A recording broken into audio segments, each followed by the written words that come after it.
Glória a Deus. Bom, vamos então ao que nós temos que fazer nesta manhã. Eu louvo a Deus, viu, Keila? Você e todo o grupo de louvor, eu louvo a Deus, porque vocês cantaram exatamente o que eu vou falar. E a gente não se conversou, eu não entrei em contato com aquele. Deus é poderoso, porque eu passei a semana inteira buscando de Deus para onde que eu ia nessa mensagem. E até sexta-feira eu não consegui encontrar um caminho. Aí no sábado de manhã eu levantei bem cedo, eu falei, Senhor, é só pela Tua graça. Mas que não seja como eu quero, mas aquilo que o Senhor quer falar à Tua igreja, edificar o coração de cada um. E aí está, nós vamos falar de oração e vamos falar de fé. Oração sem fé não funciona. E a fé se expressa através da oração também. Amém? Glória a Deus, então. Vamos lá. Eu peço a Stephanie que esteja liberando o primeiro slide. É a nossa propaganda, né, pastora? Fixar as coisas, né, para que vocês estejam atentos. Hoje nós vamos falar da oração que transforma realidades, ok? Realidade de quem? Das pessoas. Depois a pastora vai falar de outros temas maiores. Mas nós vamos focar hoje nessa mudança, nessa transformação dessas realidades, que depois vocês vão entender a expressão fatos, que envolvem, de alguma forma, a vida das pessoas. E no mês de outubro, nós estamos falando sobre o poder da oração, não é? E vocês vão se acostumando com o nome da igreja aí, né? Winner Church. É esse nome, é uma igreja vencedora, uma igreja que está sendo preparada, levantada para o arrebatamento, nesta última hora. E quando eu falo de realidade, só para ficar claro para todos vocês, o que eu quero dizer com realidades? Fatos, que é essa expressão que eu vou estar fixando, eventos, coisas, ocorrências, circunstâncias, situações.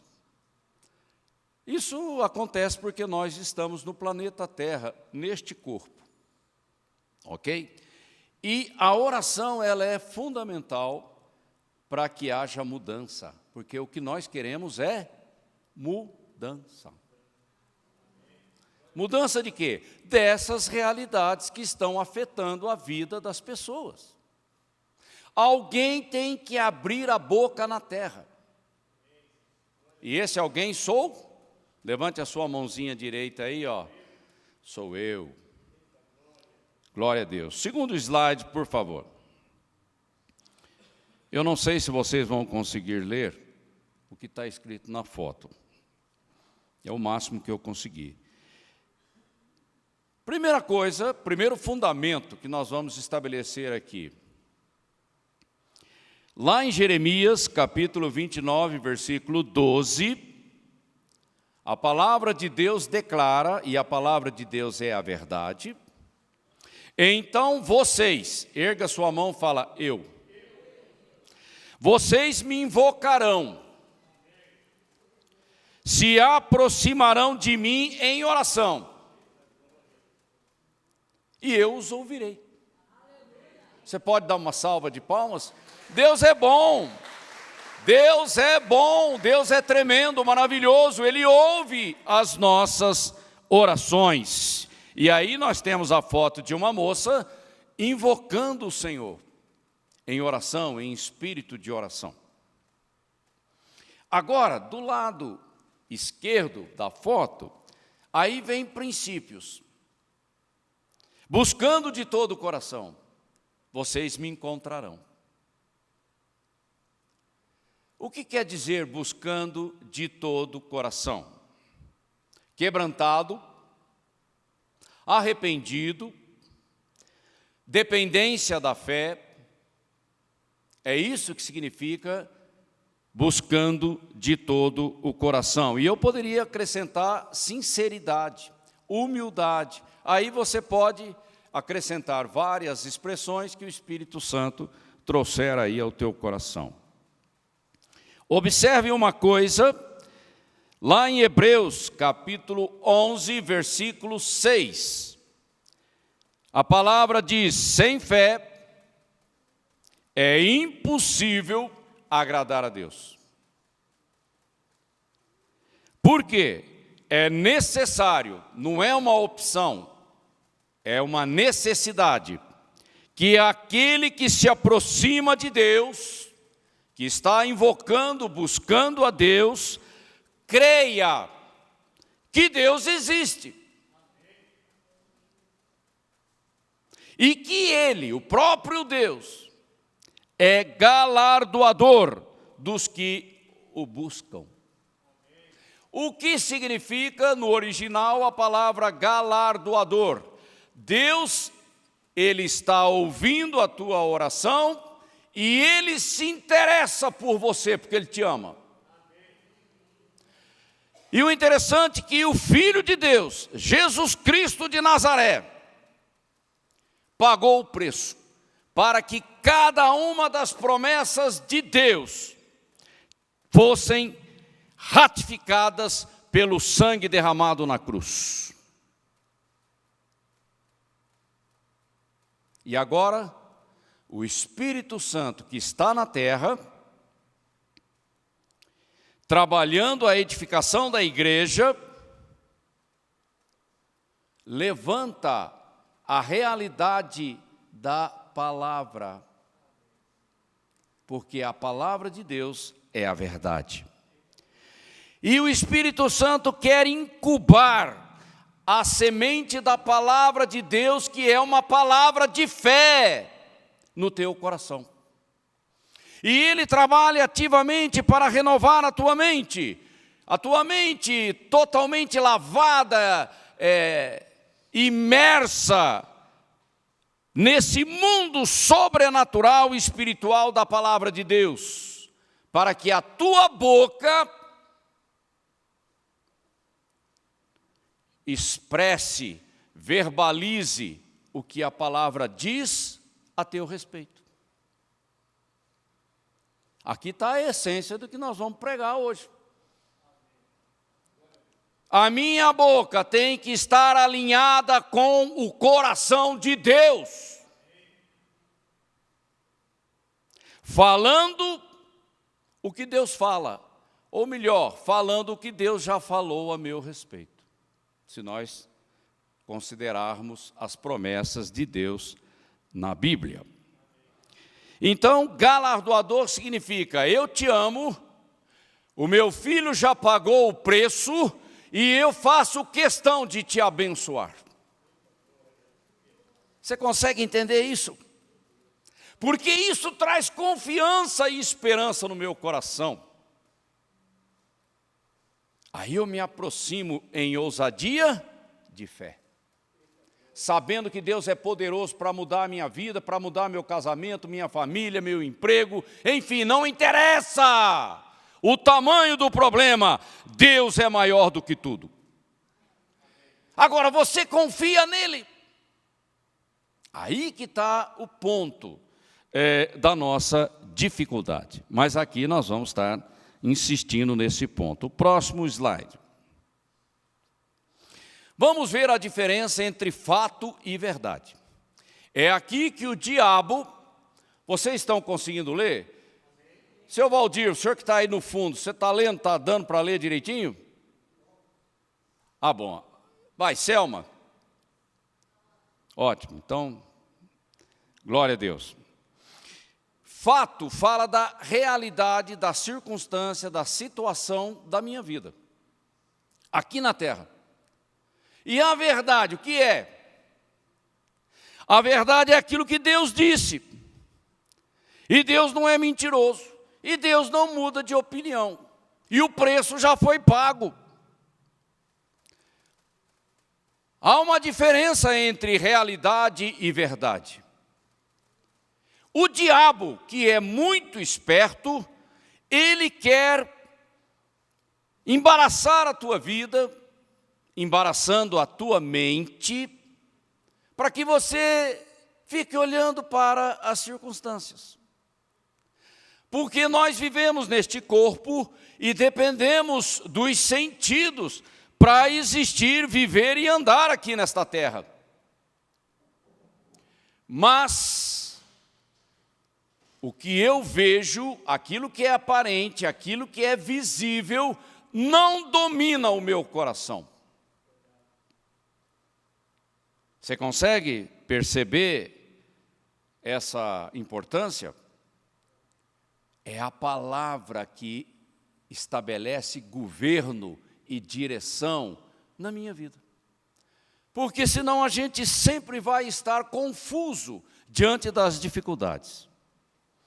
E aí, Jesus, na sua oração intercessória, ali no capítulo 17 do Evangelho de João, no versículo 17, ele diz: Pai, santifica-os na verdade. A tua palavra é a verdade. Não é a narrativa que vem do mundo. Não são os sugestionamentos que os demônios colocam na minha mente. É a palavra de Deus que é a verdade. E quando Jesus fala, santifica-os, Ele está falando, Pai, traga maturidade na vida dos teus filhos, para que eles possam frutificar para a glória do teu nome. Eu não escutei nenhum glória a Deus. Isso é uma verdade, um princípio espiritual muito importante. Eu fui salvo para crescer, para amadurecer, para ser santificado em tudo, em todas as áreas. E através da minha maturidade como servo de Deus, eu possa frutificar para a glória de Deus. O Espírito Santo me deu um versículo hoje, ele diz, olha, só frutifica quem é servo. Não é a religiosidade que me leva a frutificar, é quando eu sou servo. Deus tem um jeito interessante de trabalhar. Ele trabalha ao contrário, porque é pela fé. Não é pelo que eu vejo. É pelo que Ele disse. E eu tenho que crer e tomar posse disso. Ali em Deuteronômio, capítulo 8, versículo 3, essa passagem, Jesus, ele toma posse dela. Jesus era um homem que olhava para a palavra. Você está pensando que ele olhava para onde? Ele olhava para o Velho Testamento. Ele sabia, ele conhecia o Velho Testamento. E ele foi ampliando a revelação daquilo que já tinha sido estabelecido na velha aliança. Assim, Deus os humilhou e os deixou passar fome, mas depois os sustentou com o maná, que nem vocês, nem os seus antepassados conheciam, para mostrar-lhes que nem só de pão, nem só daquilo que é físico, visível, que vem pelos sentidos, viverá o homem, mas o homem viverá de toda palavra que procede da minha boca. Assim diz o Senhor. Você pode dar uma salva de palmas para o Senhor? E aquele que falou é poderoso, fiel, para sustentar a sua palavra, porque ela não volta vazia para ele. Ela não cai no chão sem efeito. Como é que Deus criou o mundo? Falando. E como é que Deus restaurou o caos? Porque aqui a gente às vezes não presta atenção. Há uma diferença entre Gênesis capítulo 1, versículo 1 e Gênesis capítulo 1, versículo 2. São duas realidades. Deus cria o mundo a partir do nada, só pela sua palavra, é uma coisa. Aí ele olha, é um caos, e ele diz, haja luz. ele começa a mudar o caos pelo poder da palavra da sua boca. Então nós temos que fazer um link entre fé e promessa. A promessa não é algo visível. A promessa tem que ser recebida com fé, para que ela gere o resultado. Foi assim que Deus estabeleceu a condição para nós. E o interessante, em 2 Coríntios, capítulo 1, versículo 20, eu gosto muito desse versículo. Em Jesus Cristo está o sim e o amém de Deus, para todas as promessas que estão relacionadas à minha vida. O amor de Deus não é uma coisa genérica, solta. Não, tem fundamento, tem propósito, ok? E o sangue de Jesus foi a ratificação de cada promessa de Deus para a minha vida. Isso é espiritual, eu tenho que crer, ok? Próximo slide. Agora vamos falar um pouco sobre fato. Fato, realidade, circunstância, situação, aquilo que é visível. É um fato, esse violão, e eu ponho a mão nele. Pelos meus sentidos, pelo meu tato, pela minha visão, eu sei que o violão está aqui. E quando o Marcos toca, eu escuto pelos meus ouvidos.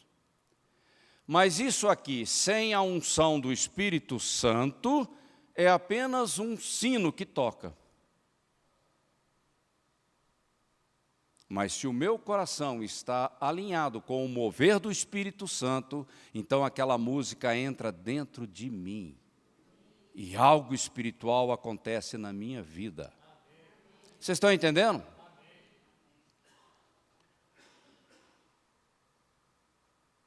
Assim, não atentamos nas coisas que se veem, mas nas que não se veem. Pois as coisas que são visíveis são temporais, elas são breves e passageiras. Esse violão, com o tempo, ele vai se desgastar, já não vai funcionar mais e vai acabar apodrecendo, caruncho, cupim, sei lá o quê. Mas o impacto desse violão na minha vida permanece, porque tem a unção do Espírito Santo. Ok? Mas as coisas que são invisíveis, nós estamos falando da verdade da palavra de Deus, suas promessas, são eternas, poderosas e imutáveis, e estão à minha disposição pela fé. Isso é graça. Eu não ando pelo que eu vejo, eu ando pelo que está escrito. A pastora comprou recentemente vários exemplares do livro Orando a Palavra, da apóstola Valnice Milhomens. É isso, orando a palavra. Porque se você ora fora do fundamento, é apenas barulho, ruído. Mas quando eu me alinho com a palavra de Deus, e isso fala de fé, eu abro a minha boca e verbalizo a semente criativa de Deus que gera o milagre. Essa é a oração da fé, a oração poderosa. E eu não declaro o que eu vejo, eu declaro o que está escrito a meu respeito. Se você declarar a realidade, a circunstância que está diante de você, o diabo vai te deixar, vamos dizer assim, encalhado na incredulidade, na dificuldade, no chororô, no mimimi, e você se fazendo de vítima, Quando Deus já falou, filho, abra o olho, Jesus já pagou o preço. O segundo versículo, isso está lá em 2 Coríntios capítulo 4, versículo 18. Porque em esperança fomos salvos.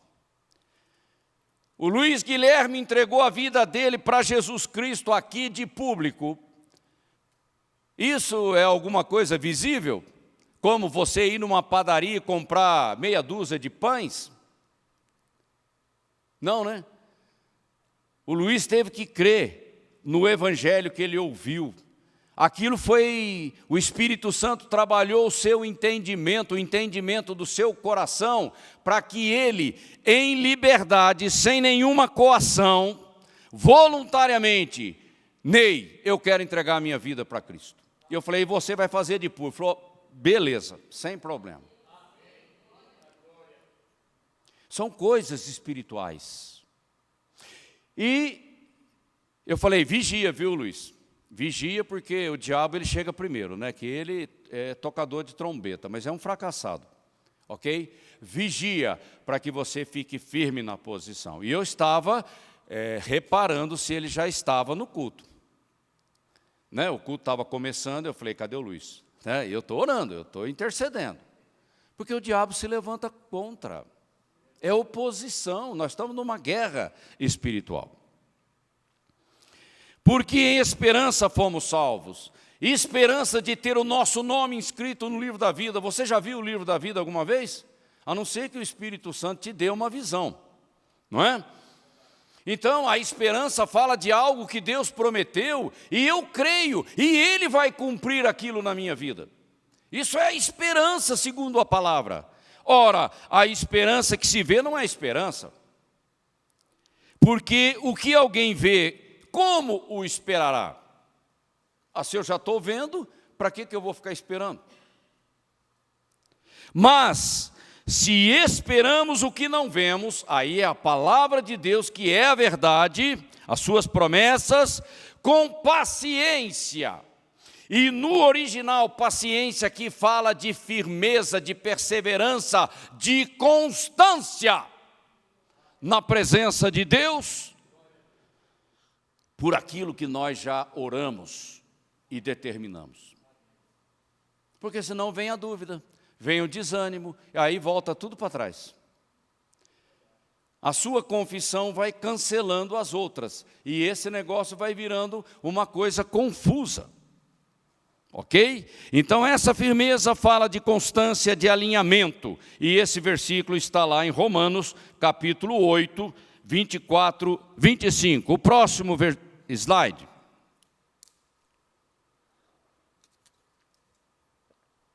Vamos avançar um pouquinho para a questão da confissão. Confissão aqui não é confessar pecado. Mas não é disso que eu estou falando. Mas é mais que isso, ok? Confissão aqui está falando de linguagem, falar, verbalizar a palavra que é a verdade. O que a minha boca tem falado na terra? Derrota, desgraça, prisão. Isso não produz nada na tua vida. O que tem que estar na minha boca é a palavra da vida, que é a palavra criativa de Deus. Se você olhar para o seu filho, e ele tem um problema, e você fica falando do plano de saúde, da consulta, da receita, do preço do medicamento, você está no problema, você não saiu ainda do lugar. Eu não estou negando a realidade, mas eu não fico preso nela, porque Deus é maior do que a realidade. Eu olho para o meu filho e falo, eu vejo você salvo, cheio da sabedoria e do poder do Espírito Santo. eu vejo você curado, liberto, um homem, um varão na casa de Deus. Alguém, um incrédulo pode chegar para você e falar, você está ficando doido, rapaz. Você está negando a realidade. Não, eu não estou negando a realidade, eu estou comandando sobre ela. É diferente. Se você orar o problema, você não sai do lugar e o resultado não vem. Você está entendendo o que eu estou falando? A oração é a oração da fé, alinhada com a verdade da palavra de Deus. Aquele que se aproxima de Deus tem que crer que Ele existe, que Ele é poderoso e que Ele é maior do que o problema do meu filho. Vocês estão entendendo? Se você confessar a derrota, é a derrota que você vai ter. E Deus se entristece com isso, porque você não está ajudando na expansão do reino de Deus com a tua incredulidade. Aí vem o sentido da nossa responsabilidade na edificação da igreja.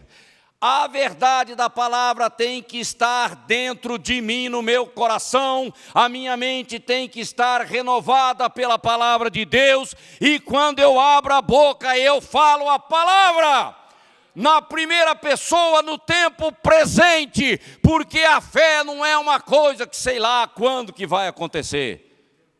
A fé é uma determinação, é um comando, é guerra.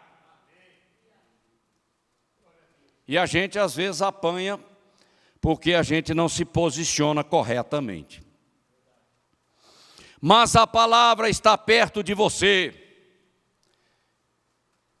na sua boca e no seu coração, para que você a obedeça, coloque em prática, ponha em ação. Faça como Deus, haja luz e ouve-los.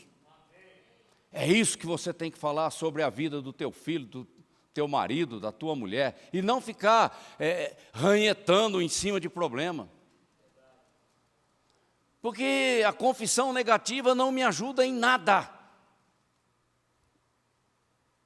Mas que diz, a palavra está junto de ti, na tua boca e no teu coração. Esta é a palavra da fé que nós pregamos e que nós verbalizamos na terra.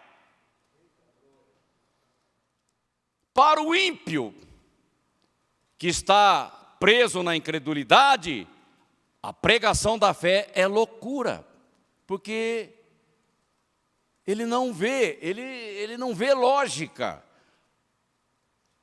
nesse negócio. O ímpio, o incrédulo, acredita mais no remédio que ele vai comprar na farmácia do que numa oração. Ele ainda está preso nos sentidos. Eu não tenho nada contra remédio, nem contra médico e nem contra nada. Eu só estou dizendo que a minha fé vem em primeiro lugar. Porque é assim que Deus é honrado. Porque se você for curado porque tomou remédio, bom, você vai ficar assim meio dividido, né? Bom, o remédio foi bom. Graças a Deus, né, que eu consegui comprar, e vai assim. Fica assim, uma glória dividida. É um pouco de Deus e um pouco do remédio. Deus é mais radical do que você imagina. O problema é que a gente tem dificuldade. Mas glória a Deus, se você tomou o remédio, conseguiu comprar, e Ele agiu na sua cura. Mas Deus quer que você cresça, que você amadureça e vá além dessa posição. E eu digo uma coisa para vocês. Tempos difíceis são tempos de fé, de guerra espiritual. Tempos difíceis não é piquenique, não é passeio no parque, não é férias, não é um tour pela igreja. Tempos difíceis é tempo de batalha espiritual, e é fé, a fé gerando o milagre que eu preciso hoje, que eu preciso amanhã e depois de amanhã. Porque o tempo da igreja está se acabando. E eu não posso demorar muito. vidas estão sendo ceifadas. Aí eu tenho que mexer na minha agenda, nas minhas prioridades, enfim. O terceiro versículo: e temos, portanto, o mesmo espírito de fé. Como está escrito, eu criei, por isso falei. Aquilo que está aqui, entranhado dentro de mim, sai pela minha boca. Jesus disse, é do coração que procede. E Deus fez com que fosse assim, através da minha boca, criando realidades novas, novidade de vida, através da boca, porque é a fé que glorifica a Deus. E eu tenho que me alinhar, eu tenho que me ajustar no meu cristianismo. Criei, por isso falei, nós cremos também, por isso também falamos. E isso vem desde o Velho Testamento. Quem prega tem que crer, e quem ouve também tem que crer. A fé está em todos os níveis. Para tomar posse, eu tenho que crer. Outro slide. Agora sim, o coração da nossa mensagem. A oração que transforma pessoas, realidades das pessoas. Estamos numa guerra espiritual. Alguém aqui tem alguma dúvida sobre isso? Senão a gente tem que rever a série, né? Você acredita que está numa guerra espiritual? O que você entende por guerra espiritual? Doença, desemprego, miséria, doenças crônicas, desânimo, depressão, suicídio, drogas. Isso é guerra espiritual. Uma cultura endemoniada, pós-moderna, totalmente demonizada. Isso é guerra espiritual. E quem tem a responsabilidade de fazer a diferença aqui, agora, nesta geração? Erga a mão e fala, eu. Com a minha fé, com a minha consagração, a luz de Cristo tem que brilhar na terra. E a terra está sob uma tremenda escuridão. O caos. O globalismo está estabelecendo o caos em todas as nações, quebrando todos os paradigmas. E é coisa pesada que está vindo aí. E a igreja está no meio disso. Mesmo que você não seja da igreja, ainda não entregou sua vida para Cristo, você está no meio da guerra. Ninguém está isento da guerra, ninguém está livre. Não adianta fazer média com o diabo. Ele não te respeita e ele quer destruir a tua vida. Porque Jesus disse, o inimigo veio para roubar, para matar e destruir. É essa a natureza do diabo. Não adianta fazer pacto de sangue e ficar fazendo média com os demônios. Eles querem destruir a tua vida.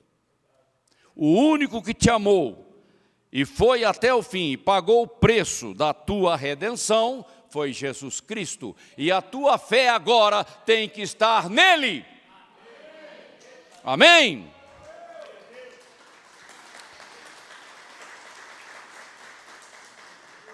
Veja bem, guerra espiritual fala de mim, eu e você. Eu também tenho as minhas dificuldades e você também tem as suas. Primeiro nível da guerra espiritual. Qual é o segundo nível? Pessoas, terceiros. Aí eu penso na minha esposa, no meu marido, nos meus filhos, a minha Jerusalém. Aí eu vejo meu genro, a minha nora, meu cunhado, meu sobrinho, meus netos, o meu vizinho, o meu patrão, o meu colega de trabalho, o meu colega de escola, ou aquela pessoa que você encontrar no trem. Batalha espiritual. quando você olhar para uma pessoa, ore por ela. Em vez de você ficar vendo defeito, ore por ela. Para que o Espírito Santo, de alguma maneira que eu não sei, possa tocar naquela vida. Nunca mais você vai ver aquela vida, talvez. Pode ser que você encontre novamente, mas pode ser que foi. E você perdeu a oportunidade de interceder por ela. Você já parou para pensar nisso?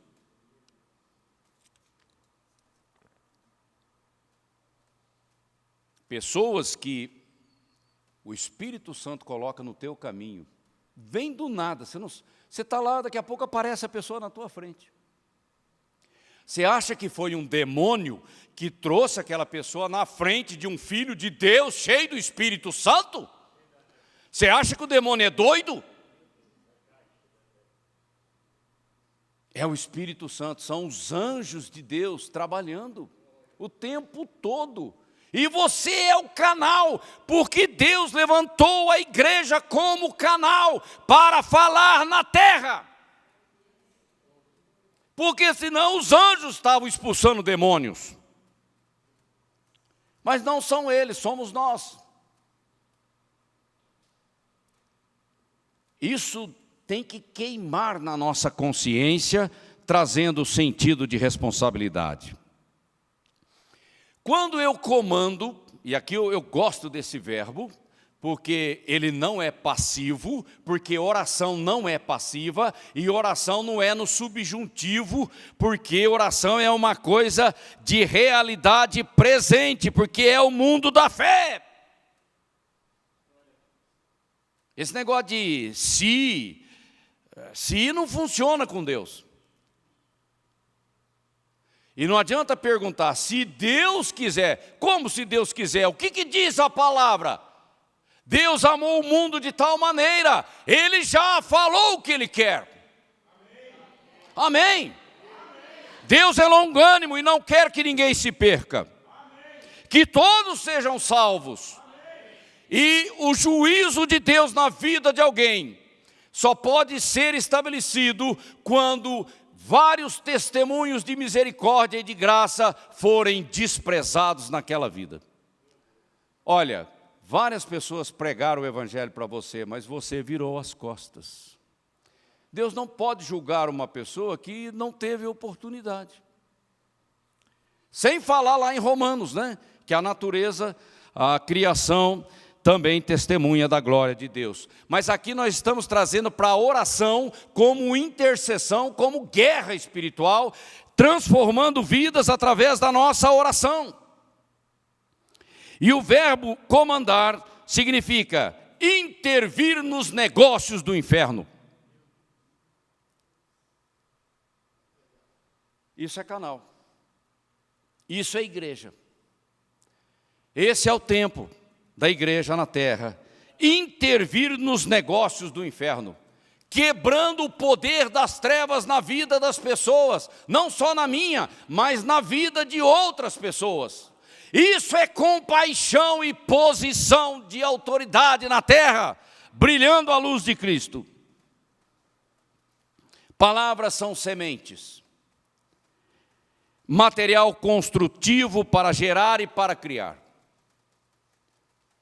Deus criou o mundo falando, e eu vou ver a vida do meu filho transformada, como? Falando o que Deus diz a nosso respeito. Amém? É isso aí mesmo, glória a Deus. Mudar a nossa metanoia e a nossa confissão, porque são palavras são sementes, palavras são material construtivo na nossa vida e na vida dos outros. Por que ficar criticando os outros? Não, lance uma semente de vida, de transformação, de restauração na vida dela.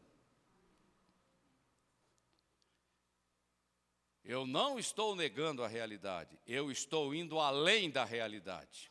Esse é o desafio da fé. A vontade de Deus é que você ore a palavra porque quem ora a palavra, ora a verdade, e não um credo religioso, e não uma tradição litúrgica, cerimonial, religiosa. De que adianta os fariseus com toda aquela disciplina, orando no templo, e quando o Messias aparece na frente deles, eles recusam o Messias? De que adiantou toda essa religiosidade? Cegos, e um cego guiando outro cego, os dois vão cair no precipício. A esperança e a linguagem da fé é viver no sobrenatural do Espírito Santo. Quando eu olho para o meu filho, os meus olhos, os meus sentidos percebem toda a realidade. Mas eu não confesso a realidade. A realidade apenas são informações que vão chegando à minha mente. Eu vou na Bíblia e pego a palavra, que é a palavra da verdade, e começo a lançar a semente sobre a vida dele, sobre a vida dele, sobre a vida dele. E essa semente que é espiritual, ela é vivificada pelo Espírito Santo. O Espírito Santo tem uma linguagem muito particular. Ele traz imagens dentro de mim a respeito da realidade superior, excelente da palavra de Deus. Aí a minha fé começa a incendiar. É assim que Deus nos criou. E aí aquilo sobe, e a minha mente sendo renovada pela palavra, eu começo a repetir a palavra para mim mesmo, e o meu espírito recriado começa a se alimentar dessa palavra que eu falo para mim mesmo, porque nós gastamos muito tempo meditando, falando conosco mesmo, e o nosso espírito é uma esponja, está absorvendo. Entende? Aí chega uma hora que aquilo sai para fora, e quando a minha boca se abre para verbalizar, eu vou verbalizar a verdade da palavra naquela circunstância. Nós precisamos aprender a andar por imagens, por sonhos, por visões. Eu ouvir a voz de Deus, o Espírito falou comigo, o Espírito me deu uma direção. É sobrenatural mesmo. E eu tenho que tomar posse e crer. Desenvolvendo uma mente em Deus, nós temos falado tanto aqui em Metanoia. Eu preciso renovar a minha mente incrédula, porque ela está baseada em 5 sentidos, com a palavra de Deus, que é sobrenatural, é espiritual, é viva. E aí eu começo a repetir a palavra para mim mesmo, conversando comigo mesmo, o meu espírito começa a se alimentar da semente de Deus. Entende? Aí quando eu tomo uma atitude, quando eu tomo uma postura, eu vou refletir aquilo que está dentro de mim. Eu creio que a igreja tem apanhado muito nesse tipo de coisa. Porque nós estamos tão conscientes do modo sobrevivência, que eu uso muito essa expressão, que é a vida que nós levamos nesse planeta, que eu me esqueço que a verdade é a palavra. É muito fácil esquecer que a Bíblia é a verdade. E você ficar olhando para a realidade. Se eu olhar para o que o globalismo quer fazer no segundo turno das eleições do Brasil, gente, nós vamos cair no desânimo. Mas eu tenho que tomar a palavra de Deus e reagir contra. E isso em qualquer circunstância. O último slide, por favor.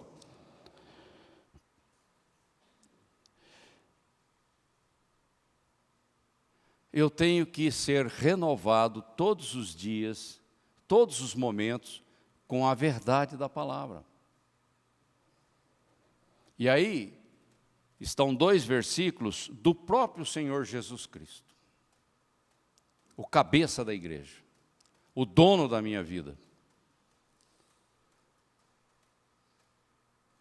Estamos certos, o apóstolo João falando, estamos certos de que Ele nos ouve sempre. Jesus não é surdo. Que lhe pedimos algo conforme a sua vontade. E uma vez que sabemos, saber aqui é revelação espiritual, não é visível. Você toma posse, é simples assim. E uma vez que sabemos que Ele ouve nossos pedidos, orações, súplicas, petições, também sabemos que Ele nos dará o que pedimos. Deus não só te ouve, como responde. Você pode dar uma salva de palmas?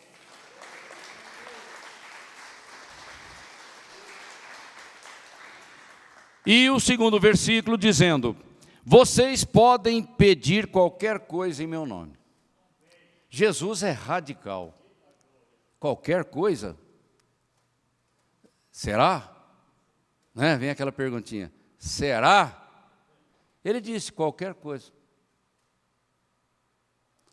E aqui não é a minha posição teológica que interessa, é o que está escrito. E eu peguei numa versão bem contemporânea, bem legal, para não ter problema. Vocês podem pedir qualquer coisa em meu nome, e eu o farei. Erga a sua mão direita, coloque-se de pé e diga para o Senhor: eu recebo essa palavra. Eu recebo essa palavra na minha vida, na minha casa, na minha família, no meu ministério, no meu chamado, aonde o Senhor quiser me levar, para que o Filho glorifique o Pai. Sim, aí ele repete de novo: sim, peçam qualquer coisa em meu nome, e eu o farei. Eu farei, para que a tua fé seja edificada, para que a tua vida seja uma vida sólida na palavra, para que você seja um canal para orar por alguém. Amém? Agora nós vamos fazer uma coisa. Essa fileira daqui, vira para a fileira de lá, impõe as mãos e ore por eles. E vocês vão fazer a mesma coisa. Vocês viram para lá, imponham as mãos. É com a mão, viu, gente? Ó, é isso aqui, ó. Ore por eles. Olha para o rosto deles. Vê, fala: Espírito Santo, o que o Senhor tem para a vida dele. Eu quero falar a bênção, a vitória, o winner na vida deles.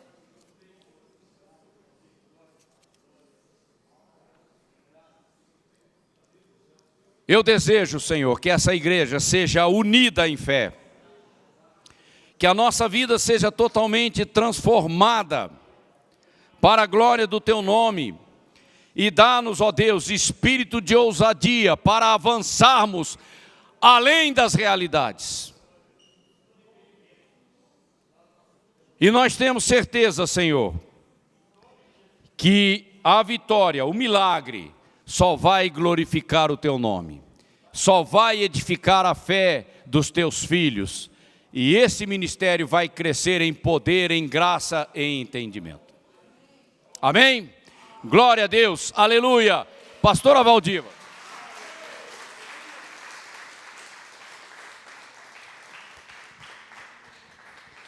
Deus é maravilhoso. Amém? Glória a Deus. A sua palavra é tremenda, porque Deus e sua palavra são um só. E nós somos mais do que vencedores em Cristo Jesus. Eu sou o winner. E você? Winner, aleluias, glória a Deus. Vá na graça maravilhosa do Senhor, no grande, imenso amor de Deus, o Pai, e a doce presença do Espírito Santo te dando graça, te dando força, te capacitando para viver uma semana de vitória. Vitória sobre o pecado, vitória sobre o mundo, vitória sobre a carne. Amém? Porque você é o INER. Amém. Aleluias. Glória a Deus. Amém.